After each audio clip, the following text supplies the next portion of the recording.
안녕하세요.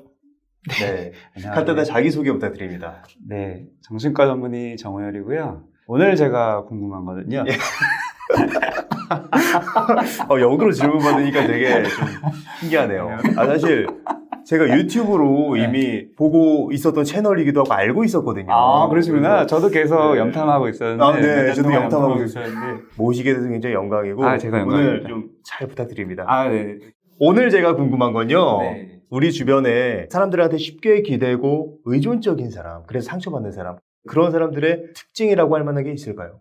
의존적인 사람 하면은 이제 보통 사람들이 생각하는 게 상대방한테 막 의지하고 의존하고 매달리고 이제 이런 쪽 위주로 아이 같은 모습 위주로만 생각을 하시는 것 같아요. 뭐 의존성 성격 장애 진단 기준을 봐도 자기 혼자 결정 못하고 이제 다른 사람 의견 물어보고 이제 이런 쪽 위주로만 많이 나오는데 실제로 이제 상담을 통해서 깊은 속마음을 들어보거나 인간관계 패턴에 대해서 들어보면은 당사자 입장에서는 굉장히 처절하고 간절한 그런 특성들이 있는 것 같아요.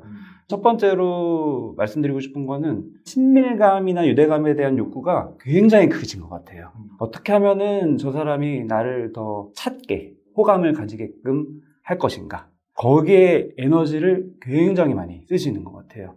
그러다 보니까 또 어떻게 보면 두 번째 특징일 수도 있는데 보통 관계를 하다 보면 당연히 상대방이 나를 좋아할 수도 있고 안 좋아할 수도 있고 뭐 업무적으로 만난 관계여도 내가 제안하는 거를 좀 거절할 수도 있고 뭐 이런 여러 가지가 있는 건데 거절받는 듯한 느낌이 약간만 있어도 굉장히 상처를 받는 나를 막 거부하고 밀어낸다기보다는 그런 게 좀 안 맞을 수 있는 거 머리로는 다 알아도 내가 원하는 그런 친밀감과 유대감의 욕구가 굉장히 좌절되는 그런 경험들을 하시는 것 같아요.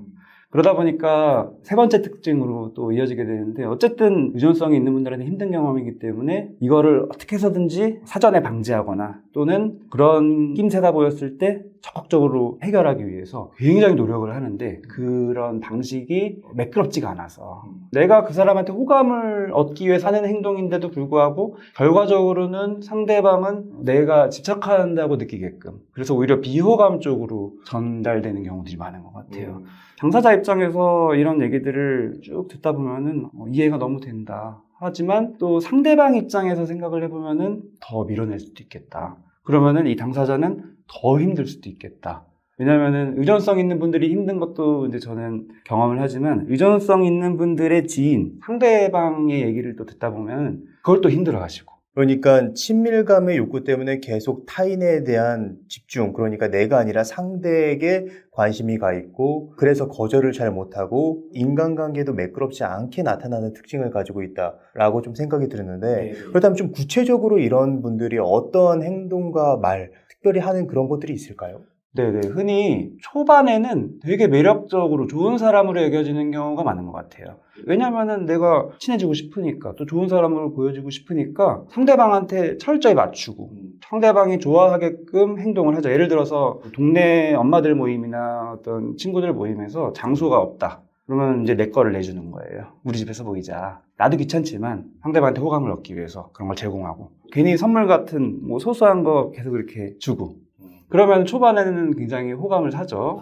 이제 사람이라는 게 참 무의식적인 영역이 많아서 뭐 상대방이 꼭 나쁜 사람이라서가 아니라 그런 대우를 받다 보면은 상대방에 대한 호감을 가질 수도 있지만 동시에 호구를 잡고 싶은 그런 마음이 생기잖아요. 네. 계속 그 사람 집을 이용하고 싶은 마음. 소위 말해서 호구가 되는 거죠. 호구 되는 거죠. 네. 네. 그런 식으로 이제 분위기가 되어 가니까 이 사람이 원하는 거는 그런 게 아니라 원래 그런 행동을 한 근본적인 이유는 호감을 얻고 싶어서인데 내가 지금 당하는 걸 잘 보니까 호구가 잡힌 느낌 무시하고 하는 듯한 느낌을 받는 거죠.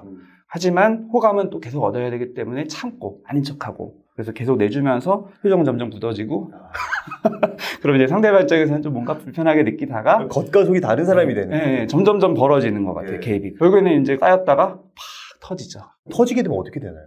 터지는 게 이제 전혀 그 사람이 평소에 하던 그런 행동과는 반대되는 화를 내거나 아니면은 조금 회피적으로 카톡이나 연락처를 차단하기도 하고 왜냐면 상처받기 싫으니까 이런 식으로 관계를 단절하고 다른 사람을 또 이제 찾아다니거나 근데 그렇게 되면 또 이제 자기가 나중에 자책을 또 심하게 하지 않을까 그렇죠. 싶은데 이제 돌아서면 또 현타가 오고 네. 생각해보면은 내가 잘못한 것 같은 느낌이 들거든요. 내가 호구 잡힌 행동을 한 것 같기도 하고. 그러면서 제가 주로 듣는 현타는 나는 왜 이렇게 꼭 뭐를 퍼줘야지만 호감을 얻을 수밖에 없는 이렇게 매력 없는 사람일까? 그냥 있는 그대로 편하게 지내도 상대방이 나를 좋아하는 그런 사람이고 싶다. 그리고 그런 사람들한테 또 안테나가 가요. 저 사람 부럽다. 저 사람들이 되게 좋아한다. 퍼주지 않고 그냥 되게 당당하게 행동해도 사람들이 좋아한다. 그게 왜 그럴까? 그래서 막 자기 스스로 이유를 막 찾아가고 저 사람은 외모가 뛰어나서 그런가? 부럽다. 상대적으로 역으로 난 그런 게 없어서 이런 식으로 또 자괴감으로 이어지고 자존감이 또 낮아지고 악순환의 고리가 굉장히 여러 개죠. 네, 그렇게 자존감이 낮아지면 인간관계에서 위축되기 때문에 새로운 인간관계를 또 맺더라도 나는 매력이 없으니까 덮어줘야 돼. 또 그렇게 돼. 네, 이런 식으로 머리로는 알면서 네. 아무리 연습을 해도 막상 딱 현장에서는 퍼주는 거예요. 그렇다면 이게 친밀감을 갖고 싶은 욕구가 크다는 건데 그걸 줄일 수는 없을 것 같거든요. 그렇죠. 좀 어떻게 해야 될까요? 아시다시피 타고난 기질, 성향, 자라면서 형성된 여러 가지는 계속 작용을 하기 때문에 그거 자체를 줄이기는 되게 힘든 것 같아요. 근데 많은 분들이 악순환에 빠지는 또 다른 이유가 그걸 줄이려고 해서 나는 왜 이렇게 이 모양이 꼴일까 고쳐야겠다. 그래서 그런 데 신경 안 쓰려고 막 이제 힘을 주지만 그렇게 해서 되는 게 아니죠. 눈은 여기 보고 있어도 안테나는 저쪽으로 항상 가 있어서 그런 식으로 극복되는 게 아니라 오히려 반대로 내가 원하는 거는 친밀감, 유대감이 맞긴 하지만 상대방한테 얻어야 되는 게 맞긴 하지만 더 근본적으로 생각해보면은 진짜 내가 만족감을 경험하는 그 느낌 자체는 사실은 다른 사람한테 오는 게 아니라 내가 스스로 경험해야 되는 거거든요. 상대적인 거라서. 그래서 아무리 상대방이 나한테 잘해주고 호감을 표현해도 내 마음 자체가 위축되어 있고 상대방의 호감을 받을 만한 존재가 아니다라는 기본적인 믿음이 있으면 채워지지 않는 것 같아요. 밑 빠진 독에 물 붓기. 그래서 우선은 인정하고 나는 그런 걸 많이 받고 싶은 사람이다. 이거는 인정을 해야 돼요. 왜냐하면 타고난 기질이 너무 많이 작용하니까. 아이들만 봐도 그게 다른 것 같아요. 똑같은 엄마 배에서 태어난 아이도 어떤 아이는 그런 욕구가 되게 커서 저 친구가 나를 좋아하나 안 좋아하네 항상 안테나가 가 있는 아이도 있고 어떤 아이는 별로 그런 거 신경 안 쓰고 내 마음에 집중해서 내가 원하는 거를 그냥 하고 다니고 이런 아이도 있고 기질이라는 게 분명히 있기 때문에 인정해야 되는데 진짜 이게 악순환되고 문제가 되는 이유는 그걸 인정 못하는 거 거기서부터 시작되는 것 같아요. 그래서 철저히 인정하는 게 1번이다. 인정하려면 사실은 인정을 못하는 이유를 우선 살펴봐야 되는데 자기도 은연중에 그런 게 있는 것 같아요. 내가 가진 이런 의존적인 성향은 부족한 거고 뭔가 열등한 거다라는 기본적인 생각이 있었을 때 이게 안 좋은 거니까 좀 외면하고 싶은 마음이 생기는 것 같아요. 그래서 실제로 의존적인 분들 보면은 자기가 가진 이런 면을 되게 안 좋게 보거든요. 그러면서도 사람이 참 신기하고 아이러니한 게 안 좋게 보면 안 좋게 볼수록 더 그런 사람이 되는 것 같아요.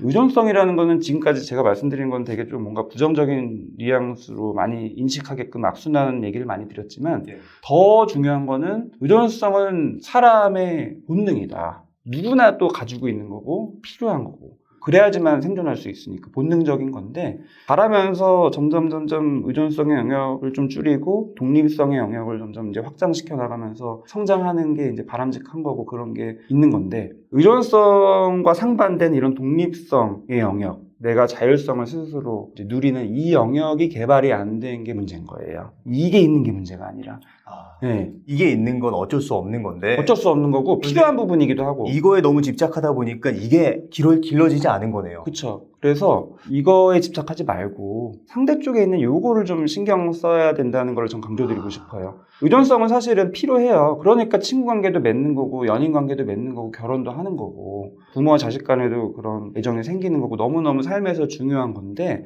그거 자체를 문제시 삼기보다는 상반된 이런 독립의 욕구, 자유의 욕구가 나한테는 부족하고 오히려 이런 걸 왜 이렇게 추구하지 않았을까 여기에 포인트를 두고 탐구하고 이 부분을 개발할 필요가 있는 것 같아요. 확실히 의존성이 강한 사람들은 더 사랑의 감정도 잘 느끼고 그렇죠. 우정의 감정도 잘 느끼고 좋은 면도 되게 많은 거죠. 어떤 분 같은 경우는 그런 사랑받는 느낌이나 존중받는 느낌을 받았을 때 굉장히 완벽해진 느낌이다 라고 얘기를 해주신 분도 있는데 그렇죠. 네. 그렇죠. 완벽해진 느낌이라는 게 되게 중요한 표현인 것 같아요. 그만큼 그 부분이 되게 간절한 거거든요. 근데 뭔가에 간절하면 간절할수록 그거와는 정말 정반대에 있는 면을 보아야 돼요. 근데 그게 쉽지가 않아요. 뭐 타고난 기질도 있지만 성장 환경이나 자기가 경험한 것들을 보면은 자율성이나 독립성 이런 영역을 성취하고 이런 경험 자체가 부족했거나 아니면 그런 걸 좀 하려고 하다가 그런 거 하면 안 되는 듯한 그런 분위기가 형성되는 걸 경험하거나 그래서 이런 걸 개발시킬 기회도 안 되고 자기 스스로도 이런 거에 대한 필요성을 못 느끼고 또 그게 패턴이 되다 보면은 불편감도 없고 그러니까 이쪽에 더 신경을 쓰게 되고. 그렇죠. 근데 사람한테 이 영역은 꼭 필요하다는 거예요. 예. 부모님의 밑에 있을 때는 별로 이게 이렇게 와닿지 않다가 성인이 되고 나서 점점 이게 나한테는 없다는 거를 계속 경험하게 되는 일들이 많죠. 대학을 경험하거나 아니면 사회생활 직업을 결정하거나 이런 것들을 다 주도적으로 해야 되는 그런 연령이 점점 되어갈 때 내 친구들이나 주변에서는 그런 걸 자기들이 알아서 하는데 나는 이걸 못하겠는 거예요. 결정도 못하겠고 누가 좀 해줘야 될 것 같고 너무 답답하고 머리로는 스스로 해야 된다는 걸 아는데 뭘 어떻게 될지 모르겠고 왜냐면은 자기는 경험해보지 못했으니까. 그렇다면 그런 독립성을 어떻게 키우면 당연히 스스로 결정하고 혼자 하는 걸 연습해야 돼요. 근데 이거를 하는 게 쉽지가 않아요. 그 이유가 있어요. 예. 조금이라도 하려고 할 때 그냥 뭐 안 해봐서 뭐 어색하고 익숙하지 않고 이런 정도가 아니라 굉장히 큰 거부감이 이제 무의식적으로 드는 거예요. 더 정확하게 표현하면 불안. 사람은 누구한테 의지해야지 또 상대방과 협력을 통해서 상대방의 조언을 통해서 돼야지만 올바른 방향으로 갈 수 있고 나 혼자 결정하는 거는 그거는 굉장히 위험한 거다. 리스크가 크다. 자칫 잘못 선택하면 그건 완전 인생 망하는 거다. 이런 식으로 이 영역에 대해서 굉장히 거부감이 크고 불안이 확 올라오기 때문에 이게 안 되는 거거든요. 그래서 직접 해보는 거를 우선 해보는 것도 중요하지만 그 이면에 있는 이런 흐름 내가 이걸 할 수 없는 이유를 충분히 탐구해야 되는 것 같아요. 중요한 결정을 해야 되는 순간, 뭐 진로나 직장을 선택하거나 아니면 뭐 결혼을 하거나 이런 중요한 선택의 기로에서 진짜 내가 결정장애가 일어난다. 내가 여러 가지 생각이 많아서 결정장애가 일어나는 게 아니라 아예 내가 비어있는 느낌. 아예 비어있는 느낌. 누군가가 좀 와서 해줘야 될 것 같은 느낌. 그런 느낌을 조금만 받으면 너무 편하고 그런 느낌이 전혀 없는 것 같은 느낌일 땐 너무 불안하고 실제로 의존성 있는 분들을 상담하다 보면은 상담가한테도 되게 많이 의지하고 하나부터 열까지 조언을 듣길 바라고 또 확인을 받길 바라고 내가 지금 잘하고 있는 거냐고 괜찮다는 말을 들어야지만 안심이 되는 거예요. 그래서 상담가의 역할은 확인받고 싶은 욕구는 충분히 이해하지만 그런 욕구를 좀 좌절시켜줘야죠. 하지만 완전 밀어내거나 거부하는 방식이 아닌 어떻게 해요? 보통 인간관계에서는 그 좌절되는 경험이 완전 밀어내거나 배척하는 경험으로만 경험돼요. 상담가는 그런 사람들하고는 다른 역할을 해야 되는 거죠. 지금 나는 당신을 있는 그대로 존중하고 내 자리를 지킬 거고 당신의 그런 마음을 충분히 헤아린다. 하지만 당신의 성장을 위해서 너무 지나치게 의존하고 싶은 그 불안이 확 올라올 때는 내가 그거를 일부러 좌절시키고 스스로 결정할 수 있게끔 도와주는 거다. 그러면은 처음에는 좀 거부감이 있어요. 하지만 기본적인 이 안전한 느낌, 이 사람이 막 나를 배척하거나 떠나거나 그러진 않는구나. 또 나를 막 호구잡지는 않는구나. 이런 탄탄한 안정감이 자꾸 경험되면은 결국에는 조금씩 불안이 내려가면서 독립성을 조금씩 추구하게 되죠. 그렇게 모두가 좀 바뀌어갈 때 좀 미션도 주고 혼자서 하나하나 결정할 수 있게 해주면은 점점점 이제 악순환에서 선순환으로 넘어가게 되는 것 같아요. 그래서 의존성 있는 분들이 사실은 상담을 통해서 변화될 수 있는 가능성이 되게 커요, 다른 것보다. 왜냐면은 상담가 말 잘 듣거든요.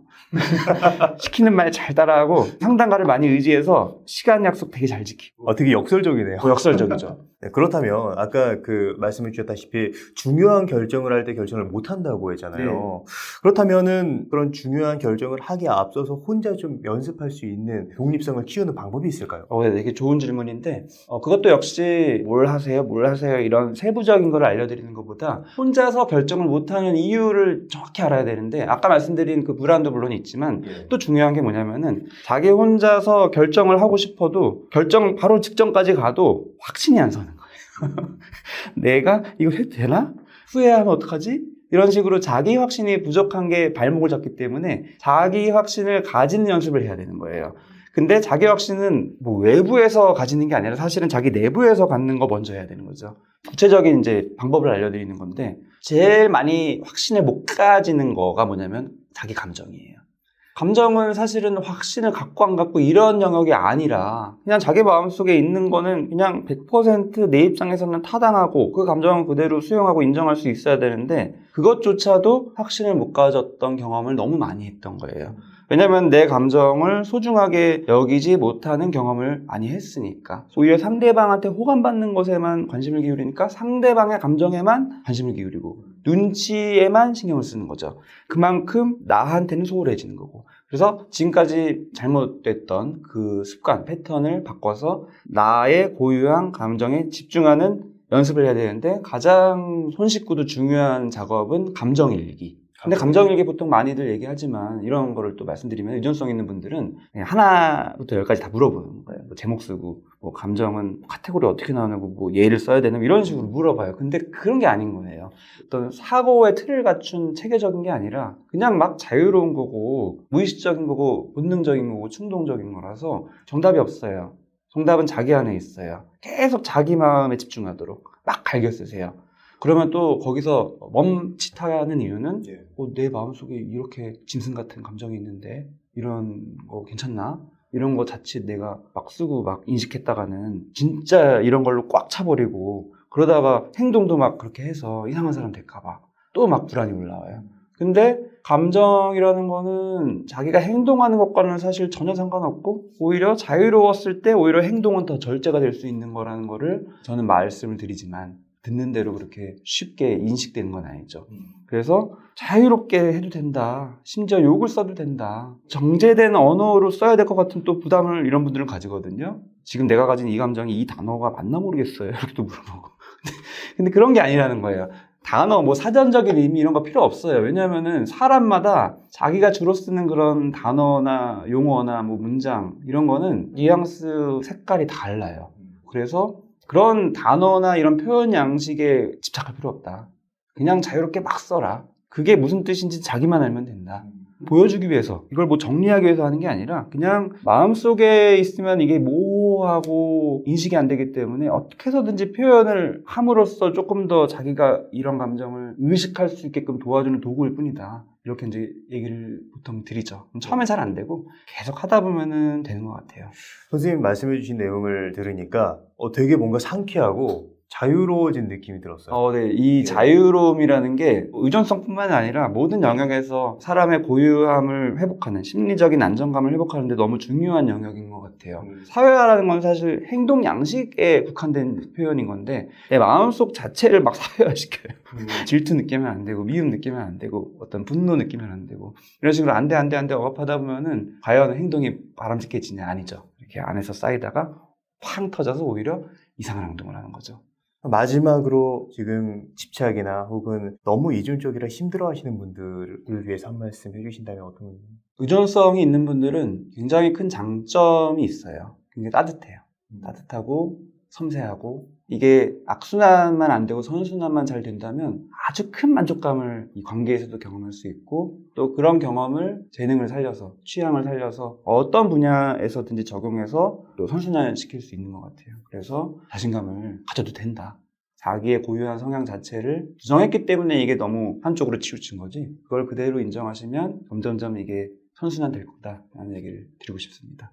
네, 오늘 정우현 선생님을 모시고 우리가 지나치게 이존적인 사람 그리고 또 타인에게 집착하고 내 마음을 억압하는 사람들의 특징과 그리고 또 그런 문제를 어떻게 해결해야 되는지에 대한 이야기를 들어봤습니다. 그럼 오늘의 심리학은 여기까지 하도록 하겠습니다. 좋은 말씀 해주셔서 감사합니다. 감사합니다.